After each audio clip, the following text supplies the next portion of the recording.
नमस्कार शेतकरी मित्रांनो, पुन्हा एकदा सगळ्यांचं स्वागत आहे आपल्या चॅनलच्या नवीन एपिसोडमध्ये. आपल्या चॅनलचं नाव आहे गाव टू ग्लोबल आणि आजचा आपला विषय आहे जगाला भूक आणि आपल्याला संधी. हो, तर मित्रांनो, तुम्ही बातम्यांमध्ये बघितलंच असेल, रशिया युक्रेन युद्ध किंवा इराण इस्रायल युद्ध आपण बघत आहोत. पण तुम्हाला माहिती आहे का, याच जागतिक वादांमुळे अमेरिकेतल्या सुपरमार्केटमधील ब्रेड महाग होतोय. त्याचा थेट फायदा महाराष्ट्रातल्या तुमच्या शेतातल्या मालाला मिळू शकतो. हो, तुमच्या शेतातल्या मालाला नक्कीच फायदा मिळू शकतो.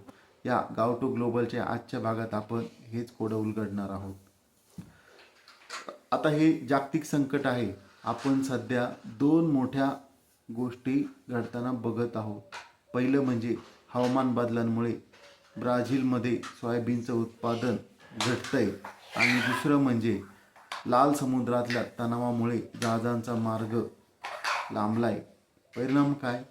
तर जगात अन्नाचा प्रचंड तुटवडा जाणवतोय. जगाला आता भारताच्या तांदळाची, गव्हाची आणि साखरेची नितांत गरज आहे. मग हे कॉमन मॅन पॉईंट ऑफ व्ह्यूने आपण असा प्रश्न पडतो की जगात आज जे भाव वाढले आहेत ते भाव माझ्या बाजार समितीत का भेटत नाही, माझ्या शेतकऱ्यांना का भेटत नाही? तर याचं उत्तर आहे माहितीचा अभाव. हो, माहितीचा अभाव. आपण फक्त पिकवतो, पण जागतिक बाजारपेठ कधी वरखाली होते याकडे आपलं लक्ष नसतं. जोपर्यंत आपण फक्त शेतकरी म्हणून विचार करू तोपर्यंत आपल्याला तोच भाव मिळेल याचा आपण कधी विचार केला आहे का? आपण ग्लोबल सप्लायर म्हणून विचार करू, तेव्हाच खरी क्रांती होईल. आणि यावर सोल्युशन काय आहे? हो, यावर सोल्युशन पण आहे. मी एक IT प्रोफेशनल म्हणून सांगतो की यात आपल्या शेतीला आता डिजिटल शेतीकडे वळवावं लागेल. निर्यातक्षम माल पिकवावा लागेल. जागतिक बाजारातील किमतींचे जे ॲप्स आहेत, दररोज जे जागतिक बाजारांचं कमोडिटी ॲप असतो ते आपल्याला फॉलो करावं लागेल. व्हॅल्यू ॲडिशन करावं लागेल. म्हणजे नुसता माल न पिकवता त्यावर काही प्रक्रिया करून विकण्याचा विचार केला पाहिजे.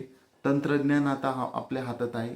प्रत्येक शेतकऱ्याच्या घरात एक स्मार्टफोन, मोबाईल आहे आणि प्रत्येक शेतकऱ्याला तो वापरताही येतो. त्यामुळे या मोबाईलचा आपण वापर करू शकतो. मित्रांनो, जगात आपली गरज आहे. फक्त आता आपल्याला एक महत्त्व उमजायला हवं. तुमचं काय मत आहे? आपल्या भारतीय जागतिक बाजारपेठेत आपला भारतीय टिकू शकेल का? शेतकरी टिकू शकेल का? नवीन जो भारताचा अमेरिकेबरोबर जागतिक कृषी करार झाला त्याचं काय मत पडतं आहे?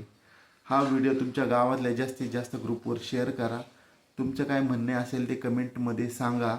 आणि लवकरच आता आपल्या शेतकरी हा गाव टू ग्लोबल व्हायची वेळ आली आहे. धन्यवाद.